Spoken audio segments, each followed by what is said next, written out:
ఓం నమో వెంకటేశాయ. 2026వ సంవత్సరము శ్రీ పరాభవనామ సంవత్సరానికి సంబంధించి కుంభరాశి అక్వేరియస్ ఇంగ్లీష్ లో ధనిష్ట 3-4, శతభిషం 1-2-3-4, పూర్వభద్ర 1-2-3, ఆదాయం 2, వ్యయం 8, రాజపూజ్యం 4, అవమానం 2. సో ఈ సంవత్సరం కుంభరాశి వారికి ఎలా ఉండబోతా ఉంది అంటే, ఏలినాటి శని చివరి అంకలో 3వ అంకలో ఉంది.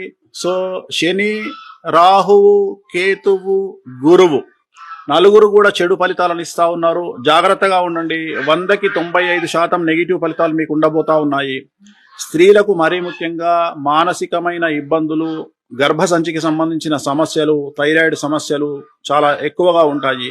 కుటుంబంలో చాలా వరకు సమస్యలు ఉంటాయి. సంతానం వల్ల ఇబ్బందులు ఉంటాయి. భార్యాభర్తల మధ్యన గొడవలు ఉంటాయి స్త్రీలకు. అలాగే విద్యార్థులకు చెడు సావాసాల వల్ల సమస్యలు, అలాగే మార్కులు తక్కువగా రావడం అనేటువంటిది ఈ సంవత్సరం ముఖ్యమైన విషయము. వీసాలు రిజెక్ట్ అవుతాయి.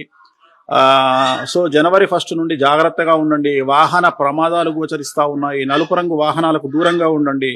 అలాగే అగ్ని ప్రమాదాలు, ఇంట్లో చోరభయం కనిపిస్తా ఉంది. విలువైన వస్తువులను పోగొట్టుకుంటారు విద్యార్థులు కానీ ఉద్యోగస్తులు కానీ.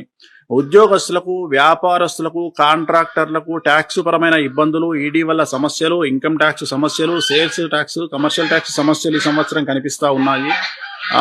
వ్యాపారస్తులకు చాలా సమస్యలు ఉంటాయి. ట్యాక్స్ పరంగా జాగ్రత్తగా ఉండండి. ప్రభుత్వంతో జాగ్రత్తగా మెలగండి. అలాగే ప్రభుత్వ ఉద్యోగస్తులు, బ్యూరోక్రాట్స్, పెద్ద పొజిషన్లో ఉండేవారు ఏసీబీ, సిబిఐ, సిఐడి లాంటి కేసుల పాలవుతారు. సో రాజకీయ నాయకులకు చాలా సమస్యలు ఉంటాయి. ప్రజల్లో చెడ్డ పేరు వస్తుంది, పార్టీలో చెడ్డ పేరు వస్తుంది, డబ్బు చాలా ఖర్చు అయినప్పటికీ ఓడిపోతారు.